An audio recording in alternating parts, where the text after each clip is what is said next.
Hey, what's going on, guys? I want to welcome y'all back to the Melanated Travelers Podcast, aka the New Green Book, aka the #1 travel podcast in the world, man. So I really appreciate y'all for rocking with me so far. We stacking up these episodes in season 2, coming with that pressure, coming with different gems.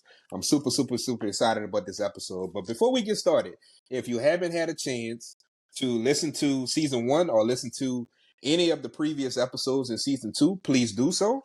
And be sure to write us a review and show us some love. Make sure that you follow the Instagram page, The Melanated Traveler. Make sure that you follow your host, SNR Williams, and every single guest that's on this podcast, giving y'all the gems that y'all need to travel the world. So I'm definitely looking forward to this. And y'all know how the podcast works, man. We're inspiring the diaspora to travel the world. And we everywhere. So we better dive into this. One of my favorite countries, actually, which is El Salvador. So I have a special guest in the building that what better person to give us insight on El Salvador than a person that lives there? So I have Leslie Alvarenga Cuadra. Got it? Ooh, the Spanish working. Okay, got it. Yeah. So I have Leslie here, and she's a part of the AFROOS, which stands for Afro Descendientes Organizados Salvadorinos. So in English, for those that don't speak Spanish or don't understand Spanish, that just means Salvadoran organized Afro descendants. So I want to welcome her to the show.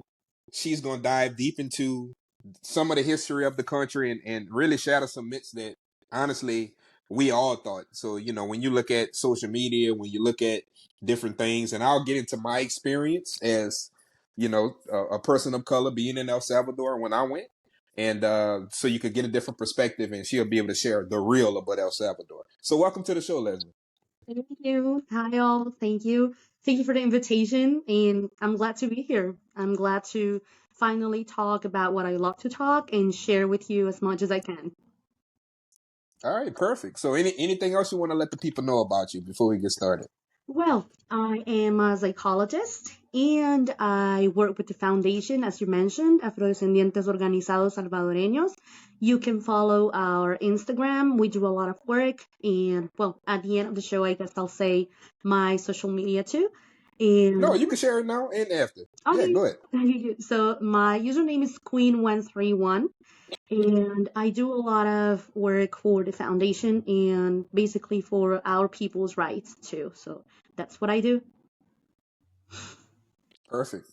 So I'm gonna just start it off like this. I know I shared this in the studio, and I'll just start it off like this. Like, when I went to El Salvador, this past year I was in El Salvador and flew into San Salvador, spent most of my time in San Salvador, and I didn't feel out of place. For one, let me say that I did not feel out of place.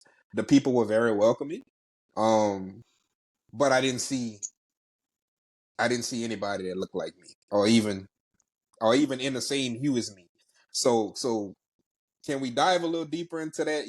I hate to start it like this, but I mean that's just the reality. Like I went there, I'm like, because every country I go to, I always try to look for my people.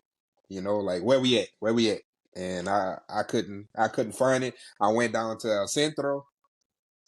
I went down to the markets. I didn't see any of us. So let's get into that. Yeah.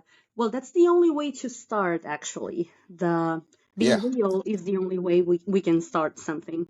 And to be honest with you, I was looking at your Instagram stories when you came to the country, and I was thinking, oh my God, he only went to those places, like expensive places, expensive for us, the majority of the population here. Like, I wouldn't go to any of those places because they're going to charge you like $30 for a meal, and that is a utility bill for us.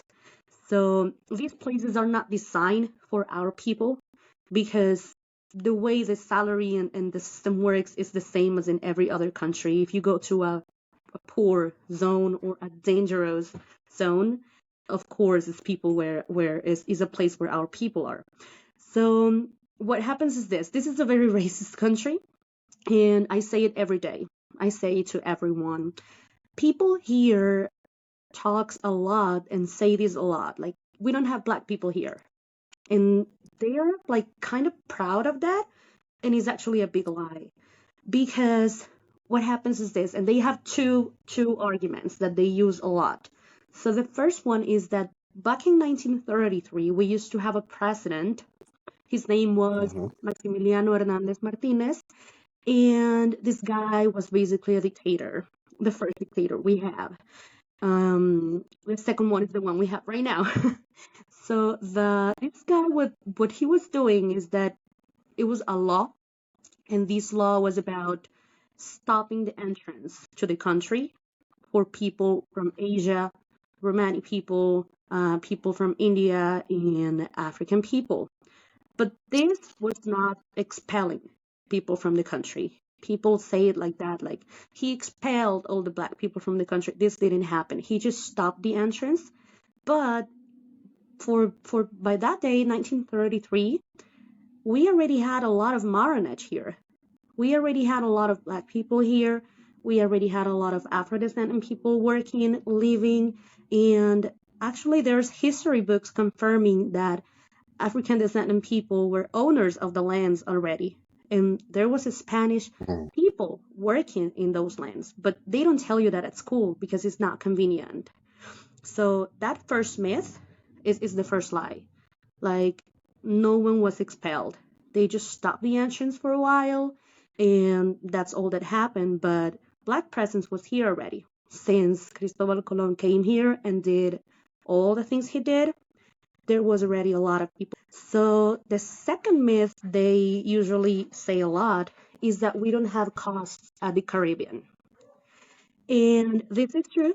We don't have costs at the Caribbean, but if you say it like an argument, it doesn't make any sense because you're looking at the maps and you're analyzing the maps in a very actual way on how the maps works nowadays. Because back in the days when they were bringing slaved people to work here, there was a zone in the map among all American map and all Central American map, and this was called the Circum-Caribbean. This is like a piece of land. There was no water, and this is a piece of land that basically they were using to walk, to come to the country by walking. And well, we have a port. One of the ports we have is El Puerto de Acajutla port, and there's actually a book about this, everything that happened in that port. Ships coming and going, buying and selling people. Like, a lot of these things happened in this country. And that book confirms it. So that in the Circum-Caribbean part, that debunk that myth about the Caribbean coast. The thing is that at schools, they don't teach you this. And I created a virtual library so people can have access to some English and Spanish materials and learn about this because they don't teach you this at school. They just tell you the basic history, like so Spanish people came and you're part indigenous and part Spanish. No one here is black. There was never black people because the whiter the better. That's the way they see it, and Yeah. that's the way they sell Mm-hmm. it. And I go out on the streets and I see a lot of people, and you look at those faces and you say, this is not white country. It's just that they have that in mind and they go to the salon and they straighten their hairs.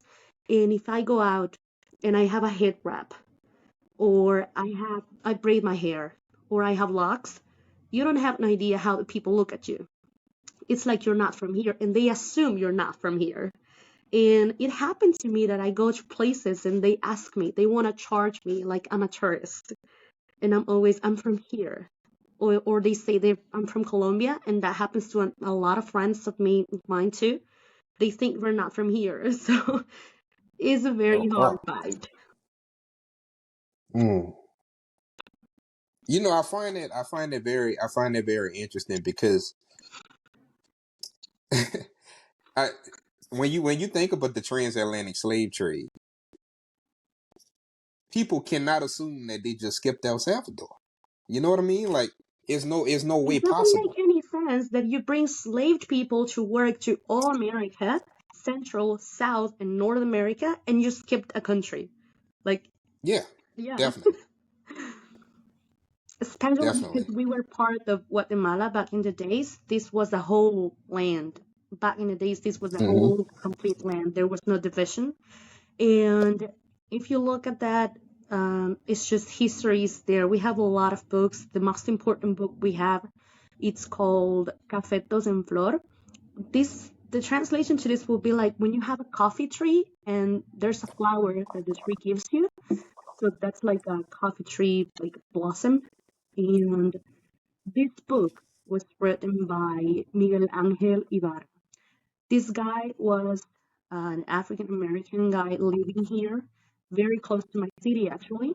And what he did is he wrote the whole story on how Maranash was working back in the days, how he was living, where people was hidden or working, and all he was living. He actually had to go through some hard conversations with the government, and he was expelled because of all the Ooh, work he was doing. And he was, really? Put him out the country. yeah, they put him out of the country because he was making such a mess. Like, he was telling people, you don't have to let them get you down. Please, just, you have to work for your freedom. So they expelled him. They expelled him from here. And his family is here in the country. And thanks to his family, we have that book, and we're in conversations with that family so we can publish this book because this is something we all must read, like real history and not what they want to sell you. Is a cultural thing, being proud of who you are, and it's part of our culture. You cannot deny it. The music we listen to, the recipes we have, a lot of food is coming from our African heritage. The way we dance, the music we listen to, the way we celebrate things, even some words or gestures we have, because we have research, we have anthropologists, psychologists, sociologists, we have a lot of research and books. It's just out there, but they don't want to look at it. And our government doesn't say anything. The last time we spoke about that, they said there are no black people here, so I don't know what you're talking about. And the guy was clearly an Afro descendant. So it's just it's just crazy. Yeah, that kind of reminds me of um it's a little different here in the States, and I wish that we as the diaspora in America would stop making fun of our people that talk proper. Like, I give an example. In America, well, it's definitely not me because I got southern slang the way I talk, but mostly blacks from up north, they talk very proper, and it's just like, oh, you sound white, you talk white, like I thought you was white. Maybe there's somebody that just has good grammar. Black, you can't be black with good grammar. What I mean? I think about stuff like that. So it was very interesting to me. From what I could find on the internet, and you can fact check me on some of this. I thought that was very interesting. Um, so that, like, after slavery was abolished, one of the main areas that I went to after I hiked Santa Ana in El Salvador was Lake Cota, Lake Cotepeque, Lake Cotepeque. Yeah. Yeah, yeah, and blacks used to reside in those areas. So can you, like, get into some of the areas that like, if somebody that's interested in knowing our history right now and want to travel to El Salvador, where are some areas in the country that we should look for our people? And time we're gonna do it is next week. We start here in my city, a little like 30 minutes away from here. There's another town that it's called Atikisaya. And this place has a lot of history, and you see the church, the park that was built by slave people, and the food they have. We made a festival like a month ago, and this festival was about that, the African gastronomic food. It was really good. It was a really good experience, and everyone was there. So that's the first stop we had. That place, the history, the food, the people, everything talks about us, and it's part of our history. And the writer I was talking to you about, Miguel Angel Ibarra, he was from there. He was from that part of the country. So that will be the first one. Mm. Then we have to move a little bit because I'm like in the border. Like this part of the country is here in the border with Guatemala. So you have to move to the other side.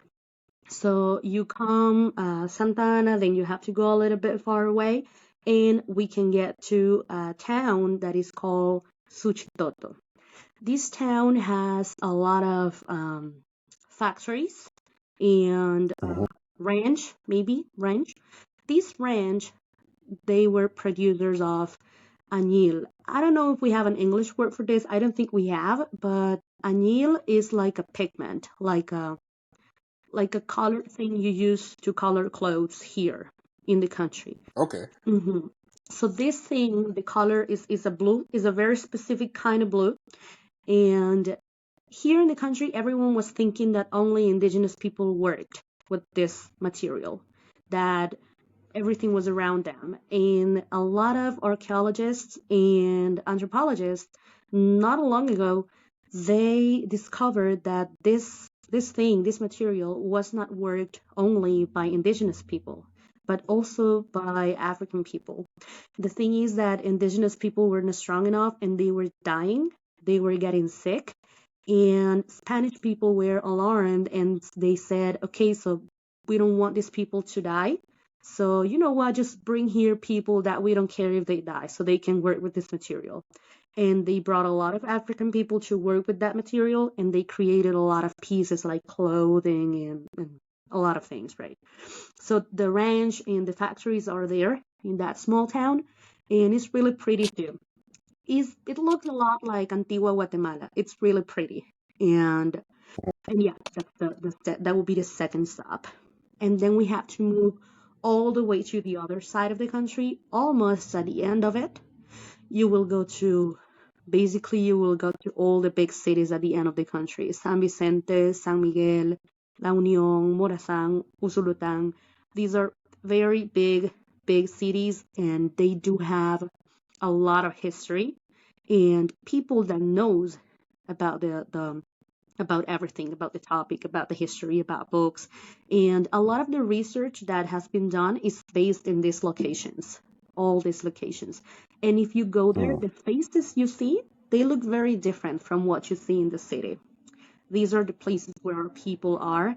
And it's definitely not in the capital, it's not in San Salvador.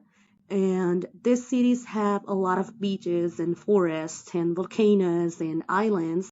My favorite place, and is a very um, beautiful place, it's called Isla Meanguera, Meanguera Island. So you get to the last part of the country, La Union. This part of the country, you get into a boat and you travel like an hour. After that hour, you're there.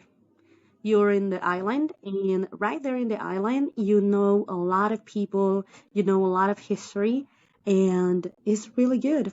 We also have places that have statues and monuments that talks about slavery and how it was abolished here because, well, in San Vicente, we have a tree that they call it the slave tree, but we don't call it like that. It's the slavery tree for us. And this is the tree where they used to sell people, buy and sell people. So Mhm. this tree is very old and it's still there. So we take people there. It's part of the route we do.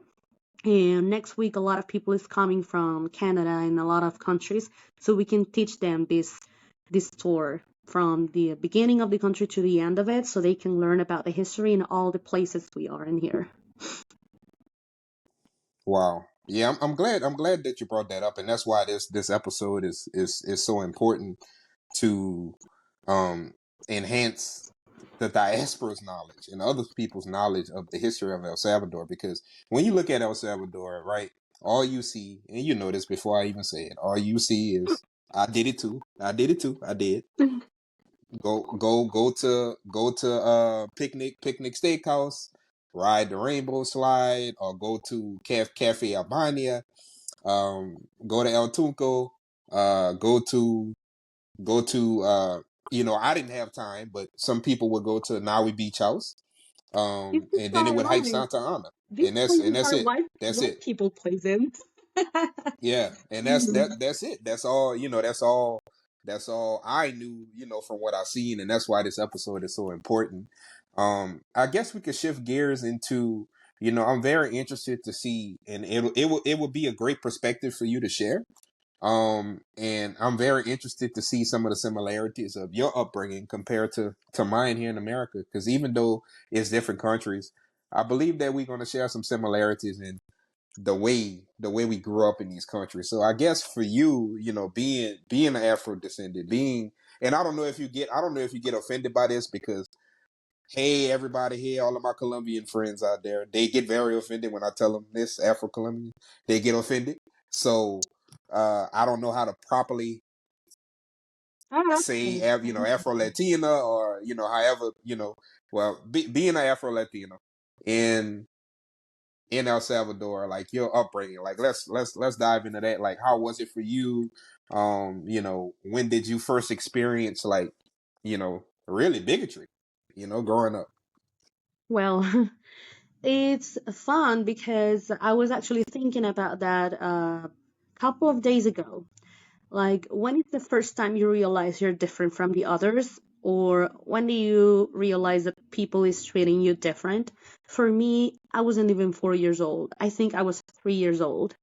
And I was living actually in San Salvador, and we had these neighbors, and they were all white girls, of course. And I used to play with them a lot. But what I didn't realize is that they were not actually playing with me.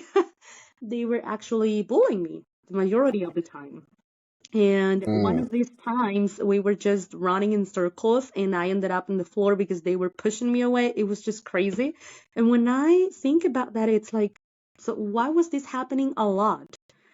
Why? Because that was not the only time something like this happened, and that was one of the first times I think about. But in kindergarten, when you have all these little kids running around and dancing, and the teachers are making like public presentations, and the whole school is gonna be there, and you have to dance. I was never one of the girls in the front. I always had to be in the back because there are a lot of pretty girls there that they have to be there in the front so people can see them. So mm, that's the way they handle things here.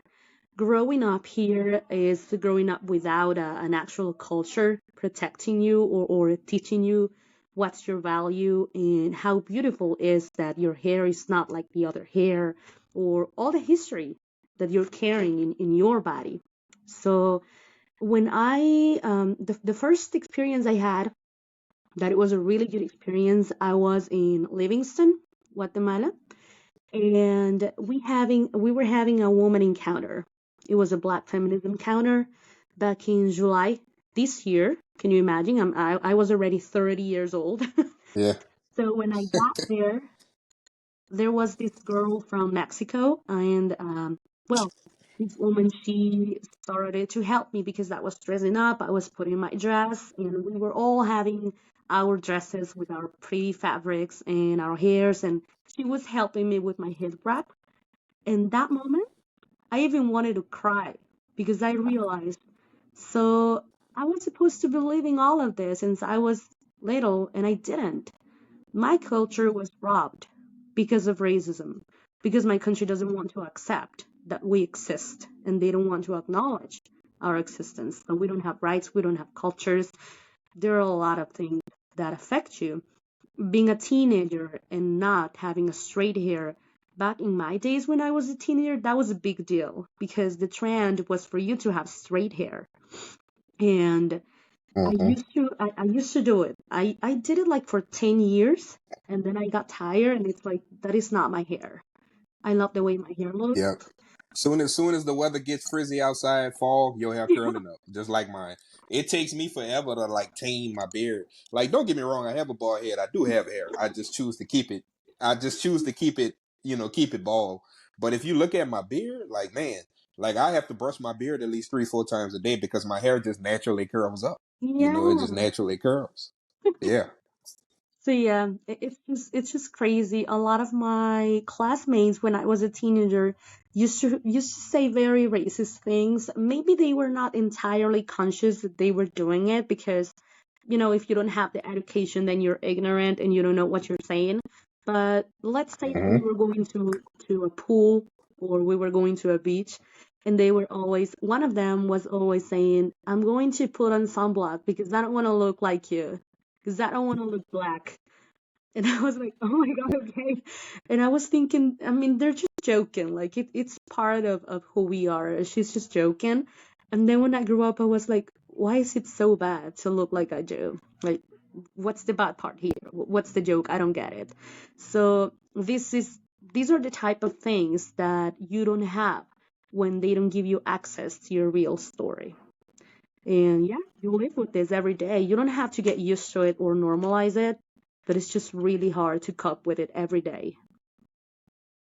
Yeah. I think it's something that I want to share. Judah, I love you. Hopefully you don't have an issue with me sharing the story, but this is El Salvador episode, by the way. And I know you mentioned Guatemala. We're gonna talk about that too, how everything's connected, and Belize, how Mhm. everything is connected together. But I just want to share this story just to add context into what you were saying. For me, I consider myself more so an explorer than I do a traveler because I like to go to uncharted territory. Like this past month, or like month and a half, I was recently in Cali, Colombia, Yeah, and that's the most highly Afro it's populated beautiful. part of Colombia. Also Quibdó, also Choco, that I plan on going back to eventually to cover. But getting to my point is this: it was this event on Tuesday.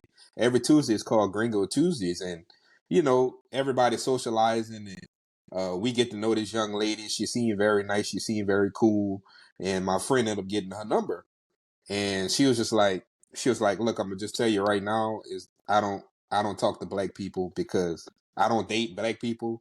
I only date white people because black people are loud. They're too loud, and I'm looking like, okay.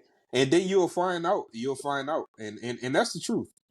You'll find out in Medellin and some of these other cities, around Central and South America, that when it comes to foreigners, they only want blonde hair and blue eyes. Yeah, that And happens. they let it be known. That is just crazy, you know. There are some prejudices and thoughts. I don't know how I don't know how this is working for people because, for example, here they have a lot of things in mind about us because that's what the movies teach you. That's what the TV shows teach you. So you get there and you get to know people for real, then you realize not everything works as you see in the TV or as they want to sell it to you. One issue that we Mm-hmm. have a lot in here is that they say they say things like, but you're not black. I mean, you're just a little dark, but you're pretty. And they use this, but you're pretty. And they use this word, Mm-hmm. morena or moreno, like trying to Yep. soften up See. that they don't want to call you negro, negra. And it's like, I mean, Uh-huh. why And it's am the I going same to get thing. offended, you know? And it's the same for Yep. you. So what they say, and this happens a lot in the countries here in Central America and in Latin America in general, it's just crazy. But here in my country, they don't consider you black if you don't look like someone from the Caribbean or like someone from Africa. And it's like you're not gonna look like that because your heritage comes mixed up with a lot of bunch of different things too. So you're gonna keep you're gonna look certain way, but you're not gonna look exactly like someone from another place. You know, we have a lot of different hair patterns or skin tones, and we're not the same. We have a lot of diversity. So you have to Mm-hmm. teach people here and tell them, so we're all different. We all look different. We're very diverse, but that doesn't mean you get to tell someone you're not black enough or what you're talking about. I mean, you don't look like them. We don't have black people in this country. And it's like, yes, we do, but will look a little bit different. Like when I went to Costa Rica, I saw a lot of people looking very different. Like I was looking at them and I was thinking, they look a lot like people that could be from my country. So how come Mm-hmm. they're here very proud to be what they are and they look exactly like people in my country that's going to be telling me, but I'm not black? So it's just crazy. Yeah, that's very crazy. I think my the way I grew up, so just to, for some context, people that know me personally, but the ones that don't, here it goes. So I grew up in a very I grew up in, if you look at a lot of the slave movies, like American cinema slave movies, most of them were filmed in my area where I grew up. It's literally 7 or 8 plantations, you know, just in my parish, just in my parish. Other states call it counties, but us in Louisiana we call it parishes. Mm. And if you know anything about and if you know anything about slavery in like in North America, the South was a place of no return. That was the worst area you could possibly be in. So my ancestors were strong. My ancestors endured a lot, you know, and still to this day, you have certain individuals that still will put their head down whenever a white person is talking to them. Still to this day, and it's 2023. I don't know if it's like you know PTSD from you know what people call it Yeah. post traumatic slave syndrome or what, but Yeah. I know me. I'm looking you right in your eye. I'm looking into those blue eyes, Hmm. those green eyes, like a man. You know, so that's kind of the area that I grew up in. And still parts of the certain certain events, certain sporting events, or certain uh like even a nursing home is divided. Like if you go to like an event, like you it's clear. Blacks on this side, whites on this side, you know. But now my generation, we're a little different, you know. We play ball together, but it's still there. It's still there. It's still there. I mean, it's the whole system, you know. There are a lot of things happening nowadays that you say this is not supposed to happen in 2023. Like here in my country, we have we've been more than a year in this situation that the government has called el régimen de excepción, and that Mm-hmm. basically means that you don't have civil rights. That means that you go out to the streets and a military guy or a policeman can take you to jail if they decide you look too suspicious. And you know what that means. So, Oh, I know. That's why I was nervous. That's why I was nervous with yeah. going. So just to give you some context, you know, I have I don't know if you can see it, but I have your flag on my wall, Yeah, by the way. I see it. I have El Salvador back there, you Hmm. know, for the guys. That's El Salvador flag. And I also have a shot glass, you know. Oh, But this was my first country I ever visited. Like outside of America. Like El Salvador was really? the first. Oh. Don't tell me why. Don't tell me why. I'm just a weird dude, I guess. But El Salvador at one point used to be within the top 5 most dangerous countries in the world. So I'm just like, oh well, I'm hearing that things getting better. I'm hearing that they have this young president that's roughly around my age. He's just a few years older than me, and he's making a lot of great changes in the country. Uh, they adopted Bitcoin that mostly everybody in the country hates, by the way, but nobody really wants to accept it. I tried even when I went to El Tuco, but from the outside looking in, it was like, okay, well, let me go and see. You know, let me go and see. That's why I'm glad I can get your perspective because you're there. You know, Mhm. and you can give us the real because you know, and we you know we don't have to dive too deep into politics. I'm just saying things on a surface level that other Mhm. people see. Like for instance, the articles about um you know things that are going on with different groups in the country. You already know where I'm going with this and things that he's building with other countries to contain those groups. Mhm. So from that Yeah. perspective, I don't know, but one thing that I do feel is that you brought up about 1933 about General is it General Hernandez? Yeah, Maximiliano Hernández Martínez. Yeah, General Martinez. Mhm. Uh, it's considered like immigration limitation. So I feel like that's starting back again when I read in articles like recently that he's doing the same thing. He's trying to what is $1,000? A He's trying to thousand charge dollars just for Africans African and and Indian Asians and people. Yeah, Arabs.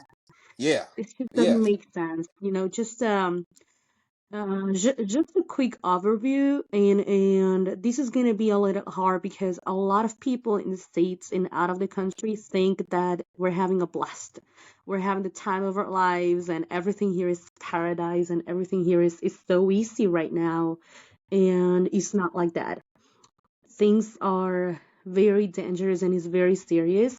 We don't have a gang problem anymore, but what we do have is police brutality. I'm not scared of going into the streets and being mocked, but I'm scared of going and finding a military guy talking to me, asking me where and when did I get my tattoos, because that happened to me, and not only once. I have like 9 or 10 tattoos, and they're not even, a gang tattoo or something. They're just things that I watch in the TV movies and things. But they always ask Mm-hmm. you, when did you get it? Where did you get it? Why do you look the way you look? If you live in a danger zone, and it's just really hard because basically what he has done is get in jail a lot of people because they're not part of his government thinking. So if you are against him, he's taking advantage of this régimen de excepción so he can take to jail everyone who is an opposer. And being said this, he has a lot of people has died. Hundreds of people have died in these jails, like a lot of people. And he insists that international community and other people should not even give an opinion or do something about it. He wants to re-elect. He wants to go to re-election, and you know that Because his term's up, right? He did how many years he's done? 8 years? yeah. Yeah, and he's trying to give. Yeah, he's been like 3 or 4 years in this because he used to be the major in San Salvador.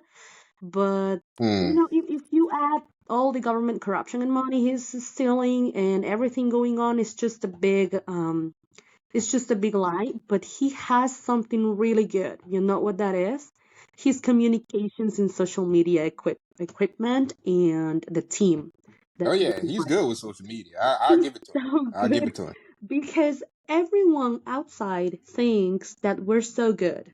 Like they're always saying, "Oh yeah, you have a good president." I'm always like, "No, we don't." You just look at the social media. You just look at what he wants you to look at. But we have a lot of mediums, for example, journalists and maybe web journals and web pages that are sharing the truth. So they've been chased basically for saying the truth, but we do have a lot of people talking the actual truth, even if it's hard. But yeah, that's the way we're living here.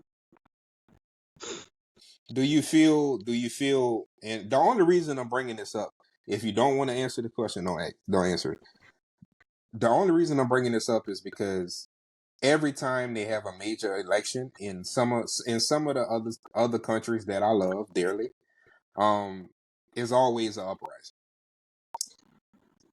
You see that happening? Yeah. Do you foresee that happening? Yeah.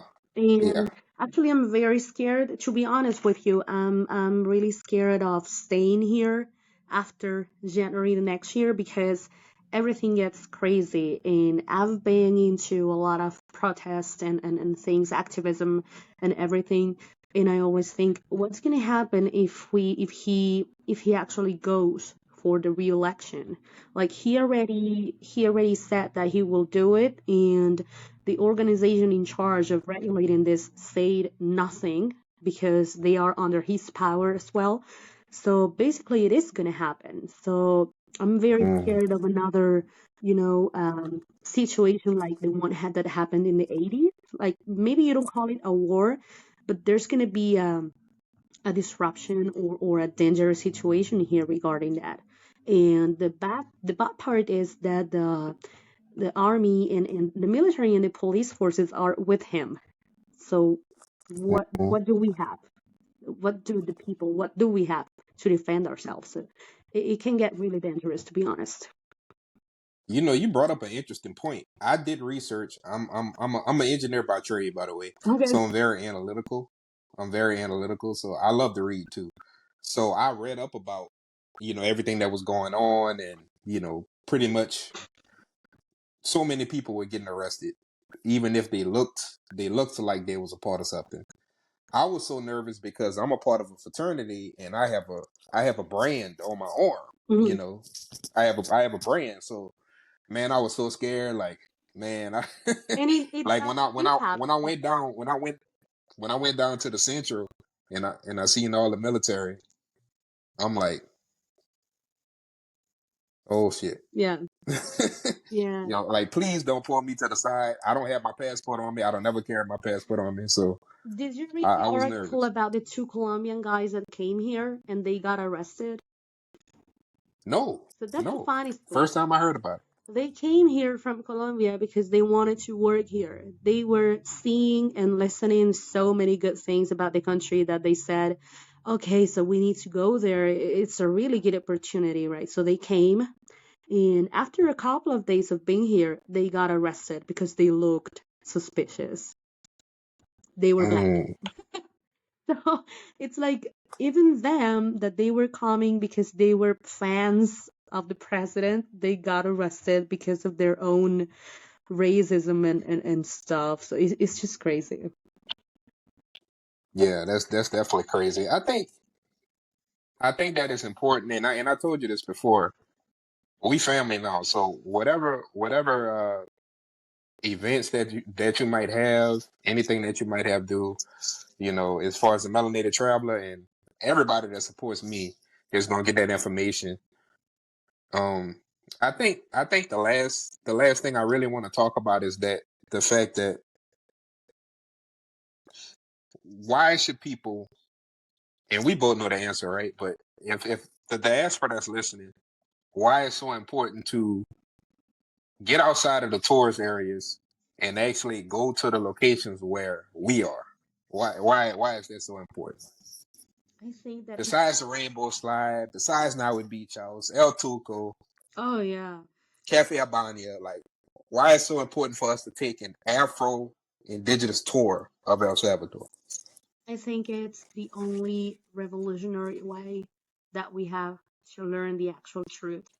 Because if I'm expecting and working so hard to get a law or something in a book that allows me as a teacher to teach something in the school to kids about African heritage in this country, that is not going to happen. At least it's not going to happen soon. What we're expecting now is to get to be included in the constitution, just that. Just recognize that we exist in this country, but that's not going to happen yet. And we've been talking with a lot of different governments now, and it's not happening yet. So, what we do is that we educate in the ways we can. We create a way. If there's no way to tell you something, well, I will create a way to make people see the actual truth. So I can get a book to you, so you can read a book and you can see, okay, so it is true. This is why I look different, because a lot of people has came to the foundation like that. They said, I saw a post on Instagram that you were talking about this, and Mm. and yeah, it's just like I feel like I can identify with what you're saying. And we also had a part that it says, this country is not racist, but, and then people tells you their stories, like racism histories that they have lived. And a lot of people send in what they have lived. And then it's like, okay, so how come you're still saying there are no black people here? So that's why we created the tour. And it's just so important that we can get people to see the truth with their eyes, because if you tell someone, I don't remember this phrase very well, but Mark Twain said it. Like, it's not easy to tell someone that he's been lied to, because they're just Mm-hmm. not gonna accept it. They're Yep. just not gonna take it. So you can just, when you take people for the experience and they see with their eyes the monuments, the statues, the church built, the park that was built, and you tell them this food comes from this statue, this monument was built for these people and by this reason, this street, this happened here, in this island, this happened, and they see it with their eyes, it's like you're changing the world to them. They actually see the truth with their eyes, and that you're just not making this up. You're bringing them proof. Wow, this is absolutely amazing. And I gotta come back. I gotta come back. I gotta come back. Yeah, Well, you must I was come coming back back. anyway. I mean, there's no way you came here and you didn't see any of these places. Like, that's just crazy. I'm gonna give you the tour myself. Yeah, I mean, I went to San Salvador. I went to El Turco. I went to the Santa Ana area. I didn't go to La Libertad. I didn't go to San Miguel. So I knew Monica nothing. Beach I knew is nothing. pretty, but we have so much better beaches. Like, you would love them. We have places that look so beautiful. And well, Santa Ana, I live in Santa Ana in the actual city, and we do have some pretty places here too. Not only the volcano or the lake, but we do have so much more. So yeah, you definitely need to come back. Yeah, yeah, I definitely need to. Guys, I truly hope that you enjoyed this episode and, got the true gems and the true myths and the true histories of El Salvador. So now that you can look at Salvador with a different light, with a different light. And Leslie, I want to take this time out again to share your information, share the information of the organization. I'll make sure that you send me, all the information. I'm gonna have it in the show notes as well for everybody to see. But I just want to give you this opportunity just to, reintroduce yourself again. Give everybody your social handles. How can they follow you and how can they support the movement? Okay. Well, first of all, the foundation Instagram and Twitter and Facebook and TikTok, it's Afros, AFROOS SV. And that's how you will find them everywhere. You will see there the work we do, the tour we do, and everything that our director, that her name is Anna Jensi. She is just an amazing woman. She has studied a lot of this and she knows a lot about this. She's an intellectual and she's an activist and she's doing a lot for this foundation. She's the one who created it. And my social media is Queen Wen like Gwen Stacy. So that's Queen Wen 31. That's how you will find me on Instagram and TikTok. I don't have a Facebook. And I talk about hair, body positivity. I talk about mental health and sexual health too. I talk about diversity a lot. And that's how you will find me. Perfect. I'm gonna put this in your ear. I don't know if you do, but you are a psychologist. Do you offer I do. virtual services as well? I do offer my services online or a lot like in person, like you would prefer or like we could do it. And yeah, I work a lot therapy like outside, like maybe in a different space, not only an office. Maybe walking, maybe exercising. I believe that therapy is better when you're not inside four walls. So that's how I see things. All right. Perfect. Perfect. Well, y'all heard it here first, and I hope that y'all truly enjoyed the episode. And Leslie dropped so many gems about El Salvador. I'm super, super, super excited to share this information with y'all. And don't be surprised if I start setting up with partnership with this organization and Leslie to start having some Afro tours in El Salvador and give y'all a different vibe of El Salvador. Get out of nothing's wrong with the zip line in that cafe out behind it. But let's go see our people. Let's go to the areas our people are in. Let's learn the history about that country. I love that. Because the more knowledge that we have about the diaspora around the world, that's what makes us whole. Yeah. That's what makes us special. Definitely. That's how it works.